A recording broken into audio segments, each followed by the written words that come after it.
तो भैया जी सवाल तो बहुत सारे हैं हमारे पास। अब हम थोड़ा ना युवाओं की तरफ बढ़ते हैं, क्योंकि हमारा जो चैनल है उसे युवा बहुत फॉलो करते हैं और उनके कई सवाल भी रहते हैं। हर माता पिता चाहता है कि उसका बच्चा अच्छे से आगे बढ़े, उसमें अच्छे संस्कार आए।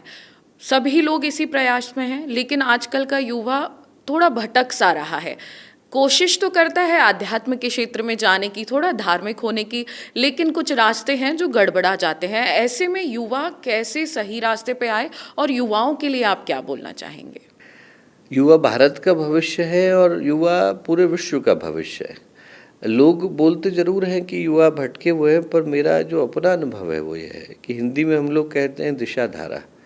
दिशा धारा का मतलब है कि धारा हो तो उसमें दिशा देने की आवश्यकता है, नहीं तो वही धारा जो है वो विनाश का कारण बनती है।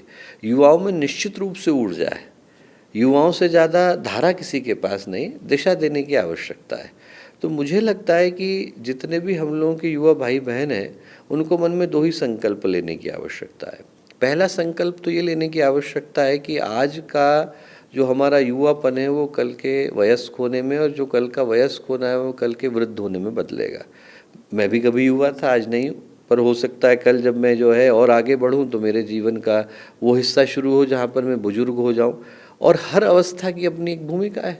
तो मुझे ये सोचने की आवश्यकता है कि यदि आज मुझे ईश्वर ने अवसर दिया तो मैं अपने युवापन का जो सबसे बड़ा लाभ उठा सकता हूँ, अपने यौवन का लाभ उठा सकता हूँ, वो ये कि मैं एक ऐसी दुनिया का निर्माण करूँ जिस दुनिया में मैं ये चाहूँगा कि मेरी बाद वाली पीढ़ी निवास करे।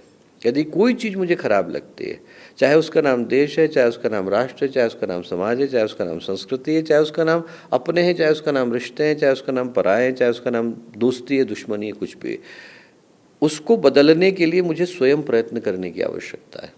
सिर्फ मैं अपने समाज का और अपने भविष्य का निर्माण कर सकते हैं। यदि हर युवा के हृदय में ये बात गहराई के साथ जाती है कि हम लोगों का जो जीवन है वो इस उद्देश्य के लिए यदि खप भी जाता है कि हम लोग अगली पीढ़ी के लिए अच्छा भविष्य रच जाते हैं, तो सौभाग्य। जिन लोगों ने कभी पेड़ लगाया था उन लोगों ने उसके फल को खाया नहीं, आज वाली पीढ़ी खाती है, पर वो लगा करके गए, उससे कोई गलत काम उनने नहीं किया।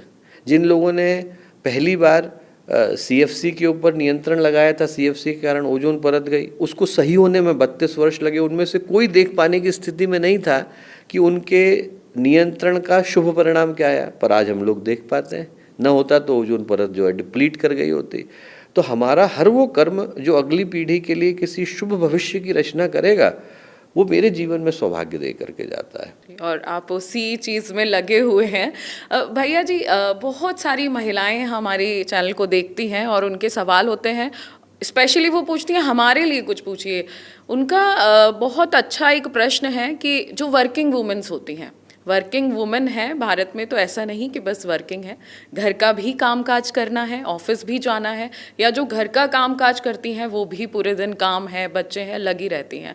लेकिन अब उनके मन में सवाल आता है कि हम घर का भी काम करें, ऑफिस का भी काम करें, अपने परिवार को भी संभालें, लेकिन हमारे मन में शांति कैसे हो? उनमें चिड़चिड़ आती जा रही है, या मन में कई उथल पुथल चलती है, तो उनका जो जीवन है वो थोड़ा मुश्किल होता जा रहा है। तो ये मैं चाहूँगी कि आप ये उनको उत्तर दे दीजिए इस चीज़ दो का। कहानियों से उत्तर देता हूँ। एक कहानी तो है रहीम की, जो उनने तुलसीदास जी को लिख करके भेजी, कविता लिख करके भेजी। उनका प्रश्न था ठीक वैसा ही जैसा हमारी बहनों का है। उनने प्रश्न पूछा कि रहीमन इस संसार में मन चाहे करतार, दो घोड़े की सवारी कैसे करे सवार।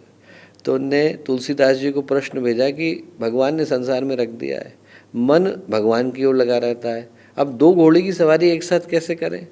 तो तुलसीदास जी ने बड़ा प्यारा उत्तर दिया, बोले रहीमन इस संसार में हरि की राखो टेक। घोड़े पे चढ़ते हैं तो टेक लगानी पड़ती है। रहीमन इस संसार में हरि की राखो टेक, तुलसी यूं सध जाएंगे दो घोड़े रथ एक।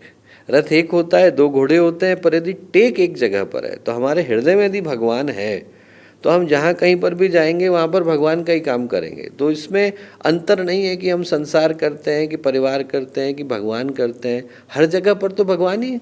तो हमें अपने कार्य क्षेत्र को ही अपनी कर्मभूमि बना लेना चाहिए। ऐसा सोचने की आवश्यकता ही नहीं कि संसार और भगवान अलग अलग है। हमें सोचें कि संसार ही भगवान है। कवि और कविता अलग थोड़ी हो सकते हैं, जिसने रचना करी और रचनाकार वो दोनों अलग अलग नहीं हो सकते। तो हम ये सोचें कि हमारा जो संसार है वही भगवान है, ये जो ईश्वर ने रखा। और दूसरा जो कहानी उनको बताएं तो उनको शायद अच्छी लगे, एक प्रसिद्ध रानी हुई भारत के अहिल्याबाई होलकर। तो अहिल्याबाई होलकर लगभग 29-30 वर्षों तक युद्ध करती रहीं। तो उनका बड़ा मन था कि गीता पढ़ूं, नहीं पढ़ पाई। उनने पंडित जी को जब सब शांति हो गई तो बुलाया, बोले आप एक काम करिए, मुझको गीता सुनाइए, एक एक श्लोक पर मैं रोज चिंतन करूंगी तो मुझे गीता याद हो जाएगी। बोले ठीक। अगले दिन पंडित जी आए, उनने पहला श्लोक बोला, पहले अध्याय का, धृतराष्ट्रवाच धर्म क्षेत्रे कुरुक्षेत्रे संवेतायुत्सव मामकाः पांडवाश्चैव किम कुर्वत संजय। धर्म क्षेत्र में, कुरुक्षेत्र में मेरे बच्चे, पांडु के बच्चे क्या कर रहे हैं बता।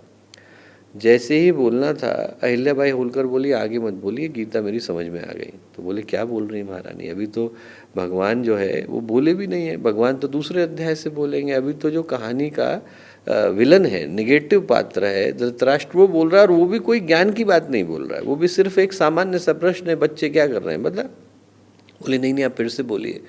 वो बोली धर्म क्षेत्र कुरुक्षेत्र, यहीं रुक जाइए। बोले आप कह रहे हैं धर्म क्षेत्र कुरुक्षेत्र, और मैंने सुना क्षेत्रे क्षेत्रे धर्मम कुरु, जिसको जो क्षेत्र मिल गया वो वहाँ धर्म को करे। बोले मेरी दृष्टि में गीता का यही सार है, अच्छे पति बने, अच्छे पत्नी बने, अच्छे भाई बने, अच्छी बहन बने, अच्छे नागरिक बने, जो हमको करने के लिए मिला वो हम अच्छी भावना से करें ना। ये सोचें कि हमारे लिए यही उपासना है। एक संस्कृत में बड़ी प्यारी उक्ति है कि हमारा दायित्व का निर्वहन शरीर के माध्यम से भगवान की उपासना है। हमें जो काम मिला है यदि हमने उसको मनोयोग से किया, भावना से किया, बिना किसी दिक्कत के किया, परेशानी के किया, कॉन्फ्लिक्ट के किया, कन्फ्यूज़न के किया, उससे बढ़कर के सौभाग्य नहीं। जी, पूरी बातों का सार यहीं से आता है कि सबसे पहले अपना खुद ही मनन चिंतन करना है, अपने आप को ही सुधारना है। भैया जी, नवरात्रि का पावन पर्व चल रहा है, ऐसे में माता रानी की उपासना होती है, तो थोड़ा सा हम थोड़ा धार्मिक चीज़ों के बारे में भी जान लेते हैं कि नवरात्रि के पावन पर्व में कैसे माता रानी की उपासना करें, कैसे गायत्री मंत्र का जाप करें। नवरात्रि से ज़्यादा पावन काल नहीं, आध्यात्मिक दृष्टि से सबसे मूल्य का समय होता है। ऐसे समझने की कोशिश करें कि हम लोगों को यदि किसी विशेष उद्देश्य के लिए तैयारी करनी होती है तो उसके लिए हम लोग पहले से व्यवस्था जुटाते हैं। जैसे भगवान न करे किसी को पता हो कि उसको 6 महीने बिना जॉब के रहना है, तो वो आज की तारीख से अपनी सेविंग शुरू कर देगा। आपको यदि हिमालय की ट्रैकिंग पर जाना हो तो आप 3 महीने के, 3 हफ्ते के, जितने दिन की ट्रैकिंग के लिए जा रहे हैं उतने राशन की व्यवस्था बना करके जाते हैं। हम लोग मेडिकल दृष्टि से, जो मेरा क्षेत्र है, हम लोग 2 शब्दों का प्रयोग करते हैं, बोलते हैं प्रोफाइलैक्सिस, बोलते हैं ट्रीटमेंट। ट्रीटमेंट का मतलब है कि अब बीमारी हो गई है उसका इलाज करना है, प्रोफाइलैक्सिस का मतलब है कि नहीं होने देना है। तो जो नहीं होने देने का तरीका है वो नवरात्रि अनुष्ठान का तरीका है। हम लोग पहले से इतनी तैयारी करके रख लेते हैं कि यदि कल को हमारे अशुभ कर्मों के परिणाम हमारे जीवन में आते हैं तो हमारे पास इतनी ऊर्जा होनी चाहिए जो उन अशुभ कर्मों के परिणाम को पहले से निरस्त कर सके। It should be able to negate the adverse consequences of the wrong doings that we have committed before. वो कर पाने की सामर्थ्य हमारे अंदर जो है विकसित हो, इसके लिए नवरात्रि की साधना होती है। 2 प्रकट हैं, 2 गुप्त हैं।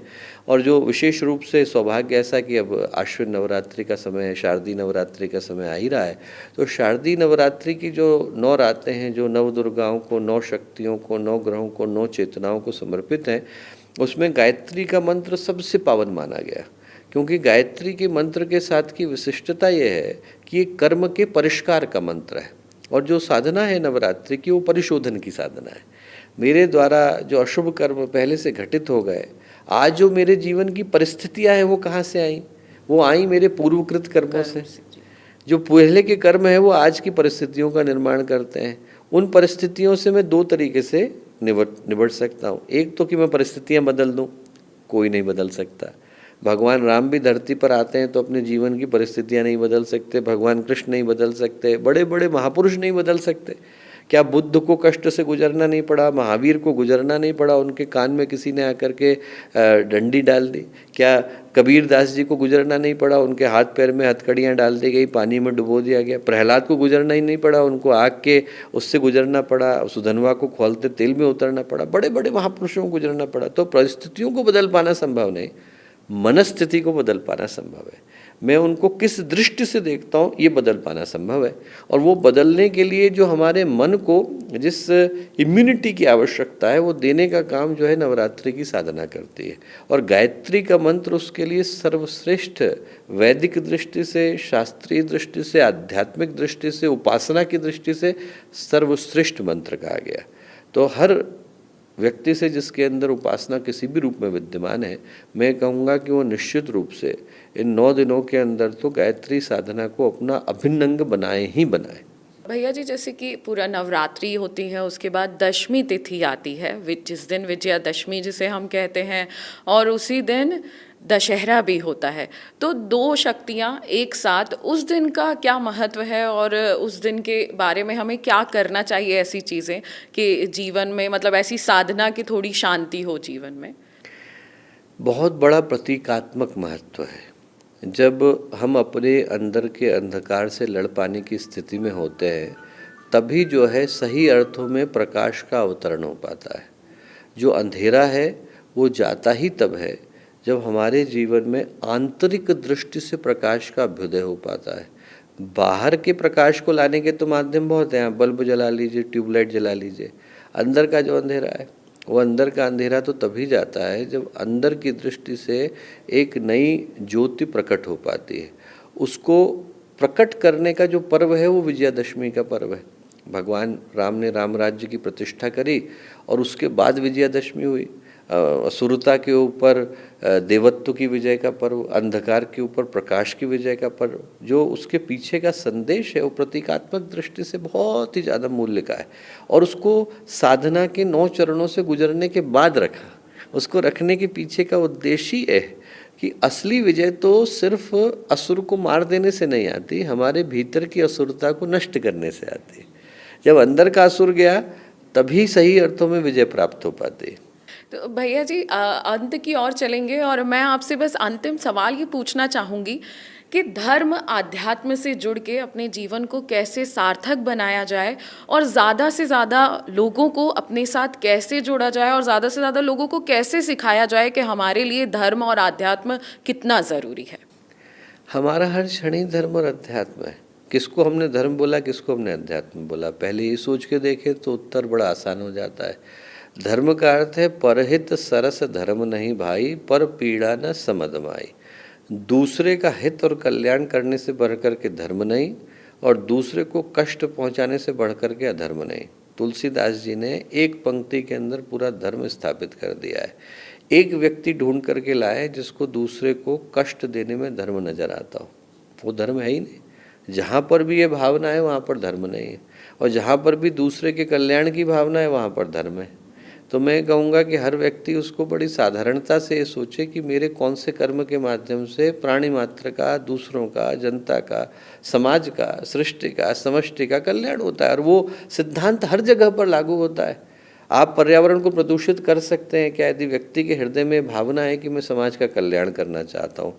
कौन नदी को प्रदूषित करेगा, कौन धरती को प्रदूषित करेगा, कौन बादलों को प्रदूषित करेगा? कर ही नहीं सकते, क्योंकि आपके हृदय में प्रकृति के कल्याण की भावना है। कौन बहनों के साथ गलत कर्म करेगा? आपके हृदय में नारी के प्रति कल्याण की भावना है कि कौन अपराध करेगा? आपके प्रति समाज के लिए कल्याण की भावना आएगी। आपके हृदय में जो भावना कल्याण की आएगी वो आपको हर जगह पर धर्म पर चलने के लिए प्रेरित करेगी। और अध्यात्म का अर्थ है अपने को जानना। हम सब कुछ जान गए और अपने को जानने से वंचित रह गए तो इससे बढ़ करके दुर्भाग्य क्या होगा। मैं सब जान गया यहाँ से 150 लाइट ईयर पर जो ग्रह घूम रहा है उसकी स्पीड क्या है, पर मुझे यही नहीं पता कि मेरे मन को शांति कैसे मिलेगी, मेरे जीवन का उद्देश्य क्या है। तो जो मिला वो तो व्यर्थ ही। तो जिसको हमने धर्म और अध्यात्म कहा वो सिर्फ शास्त्रों को पढ़ना या फिर जीवन से दूर भाग जाना नहीं है। पलायन का नाम अध्यात्म नहीं है, इसी जीवन को स्वर्गीय बना देने का नाम अध्यात्म है।